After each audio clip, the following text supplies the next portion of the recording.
Oi, irmãos. Nós estamos agora no terceiro domingo do Advento. Esse domingo é chamado de Domingo Gaudete, ou seja, um domingo da alegria. Antes de tudo, nós vamos abordar alguns tópicos sobre o Advento, tá certo?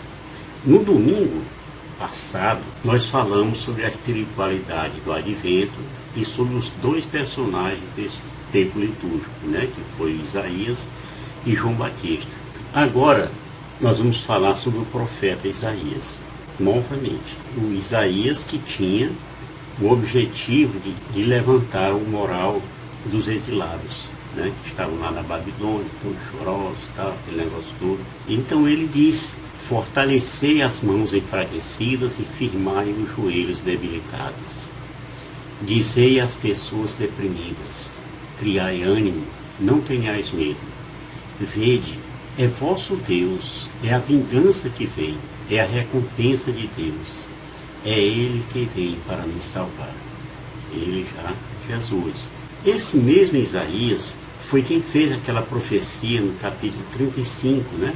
Isso aí mais ou menos 650 anos antes da vinda de Cristo. Nessa oportunidade ele disse: então se abrirão os olhos dos cegos e se descerrarão os ouvidos dos surdos. O coxo saltará como um servo e se desatará a língua dos mudos. E de fato, tudo isso aconteceu.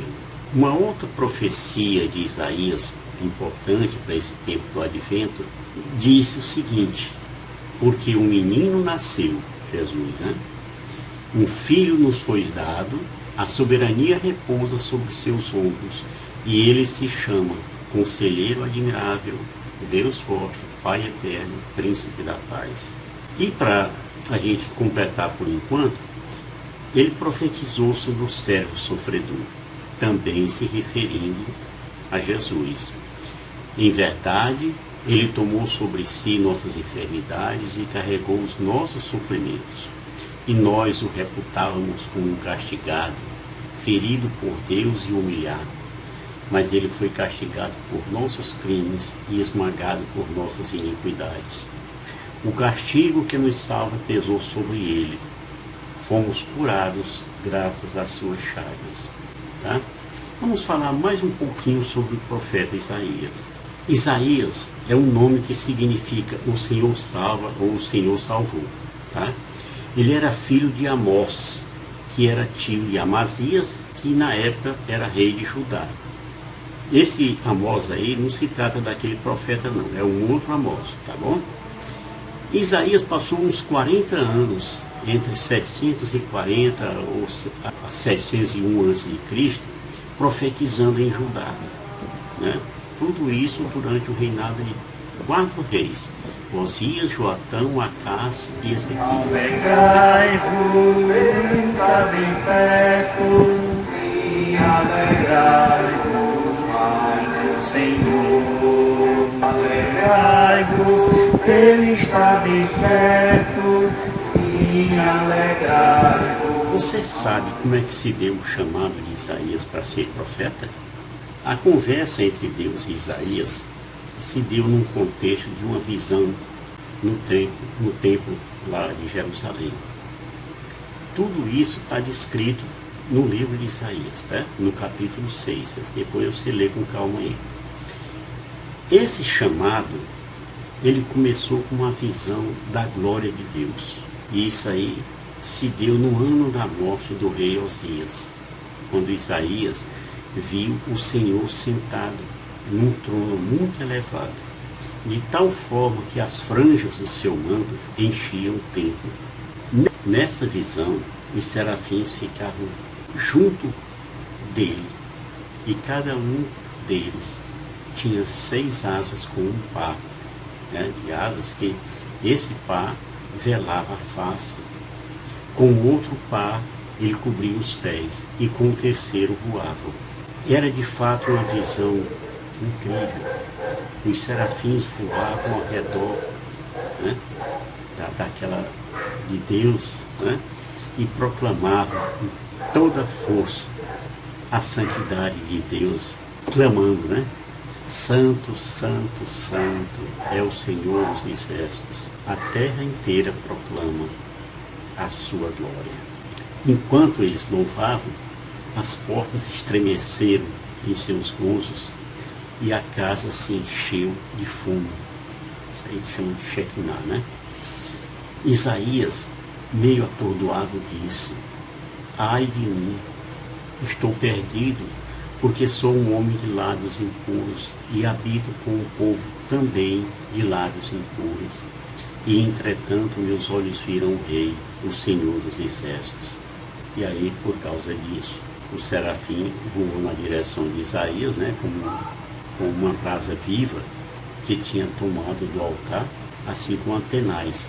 E com aquela tenaz na mão, ele tocou na boca de Isaías, dizendo: tendo esta brasa tocado teus lábios, teu pecado foi tirado e tua falta apagada.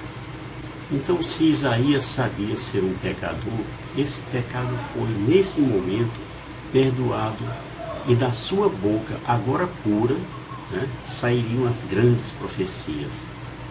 O fato é que, após essa purificação, Isaías ouviu a voz do Senhor perguntando: a quem enviarei? E quem irá por nós? Aí, já nessa hora, Isaías, todo cheio de coragem, disse logo, mostrando a sua total disponibilidade para Deus: eis-me aqui, envia-me a mim. A missão que Deus estava confiando seria de levar uma mensagem de arrependimento e julgamento ao povo de Israel. Embora soubesse que a mensagem nem sempre seria bem recebida, né? E o Senhor disse: vai, desata o saco que trazes às costas e tira as sandálias dos teus pés. E a partir daí, gente, Isaías passou a andar descalço e nu, né, durante 3 anos e meio, para mostrar a humilhação a que seriam submetidas as autoridades e o povo de Deus em geral, né, através da ação de Nabucodonosor. Esse mesmo Nabucodonosor também ficaria lá, feito louco, né? Descalço e nu também, você sabe disso. Mas veja que Jesus se humilhou muito mais do que Isaías para cumprir a salvação da humanidade. Vamos falar agora sobre o tempo do Advento.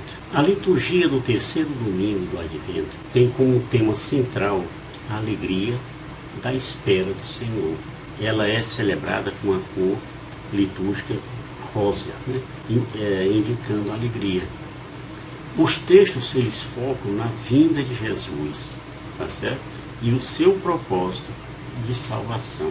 E aí se destaca o Evangelho de Mateus, né, que narra a pergunta que tem a ver com a profecia de Isaías, lá na primeira leitura, que fala sobre a alegria da terra deserta, né, e intransitável, que de repente floresce e com a vinda do Senhor passa a salvar os cegos, os surdos e os coxos. Mas mostrando que João conhecia as Escrituras, o mestre apenas respondeu ao seu primo profeta. João era primo de Jesus. Ide e contai a João o que ouvistes e o que vistes. Os cegos veem, os coxos andam, os leprosos são limpos, os surdos ouvem, os mortos ressuscitam. O Evangelho é anunciado aos pobres. Quando João Batista mandou os seus discípulos ir indagar a Jesus se ele era mesmo o Messias que devia vir, na verdade, João, mesmo por ele, não tinha nenhuma dúvida, mas ele quis que os seus discípulos ouvissem do próprio Jesus as provas da sua divindade e a partir daí começassem a seguir o Mestre. Mesmo sendo o domingo da alegria, a igreja celebra tudo com sobriedade, com uma discreta alegria. Nós não cantamos o Glória, né, que esse Glória está reservado para a festa do Natal. Vamos falar aqui também da celebração do Advento e dar para vocês alguns ensinamentos, tá? Algumas informações. Por exemplo, os paramentos litúrgicos desse domingo são da cor rosa, bem como o altar e o véu que cobre o ambão. Você já deve ter ouvido falar muito dessa palavra ambão. Eu vou lhe explicar o que é que significa isso. Ambão é um local muito importante dentro da igreja, pois é de onde as Sagradas Escrituras são proclamadas para a Assembleia.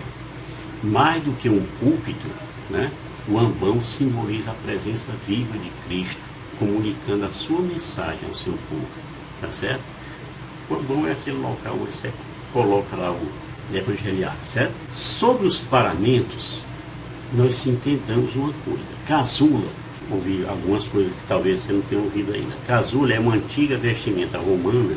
O birros, né? É uma espécie de manto que os homens vestiam sobre suas túnicas. Aí tem também a estola, a dalmática, né? Que é uma espécie de túnica usada pelos dálmatas e adotada pelos romanos. Ela é composta de uma longa peça de pano com abertura circular ao centro por onde introduz o pescoço, a fim de que cada metade cobrisse a frente e as costas, respectivamente, descendo até a altura dos calcanhares. É usada hoje pelos diáconos, né? Aí temos também um pluvial. O pluvial é usada pelo sacerdote nas procissões e outras ações sacras. E aí temos o símbolo. Símbolo é um cordão de 4 metros com 2 pompons, né, nas pontas com franjas. Ele segue a cor do tempo. No caso do domingo agora é o pompom rosa, né, podendo ser branco, roxo, rosa, preto, vermelho, verde ou uma confertilha dourada, né, etc. O domingo Gaudete, ele se refere à primeira palavra do introito. Olha, uma palavra nova para você, né? Sabe o que é isso? Significa entrada. Ele vem do latim introire, né? E refere-se à entrada processional, mais ou menos solene, do presidente e demais ministros, no começo da celebração. Lá antigamente, esse nome era mais usado para indicar o cântico de acompanhamento dessa entrada, né? Estava entrando lá, o padre, a escolinha, aquela coisa toda, o ministro, aí tinha aquele cântico, né? É o introito, isso aí. Pois bem, nesse dia, ele é tirado da segunda leitura que diz: alegrai-vos sempre no Senhor. Repito, alegrai-vos, pois o Senhor está perto. Filipenses 4:4. Ele também é chamado de domingo mediano, certo? Esse domingo da agora, né? O domingo Gaudete. Por que mediano? Porque ele marca a metade do tempo do advento e tem uma analogia com o 4º domingo da quaresma, que se chama Letare. Nesse 4º domingo da quaresma, nós celebramos o domingo Letare, ou domingo da alegria. É um momento especial em meio ao recolhimento e à penitência da quaresma. Letare vem do latim e significa alegra, que é inspirado na antífona de entrada na missa, alegra-te Jerusalém. Tradicionalmente, no dia do início do advento, são montados o presépio e a árvore de Natal, além de se colocar a coroa do advento. Como no próximo domingo ainda é do advento, vou falar mais sobre isso e vou falar mais sobre São José Operário e sobre Maria, que também são os 2 personagens do advento, tá bom? E é isso aí, irmão. Nós vamos parar por aqui, para o vídeo não ficar muito longo. Na semana que vem, nós vamos finalizar a liturgia do advento, onde nós vamos tratar dos casos que ainda não foram comentados. Desejo que vocês tenham gostado do vídeo, se inscrevam, deixem o like, né? E Shalom do Pai.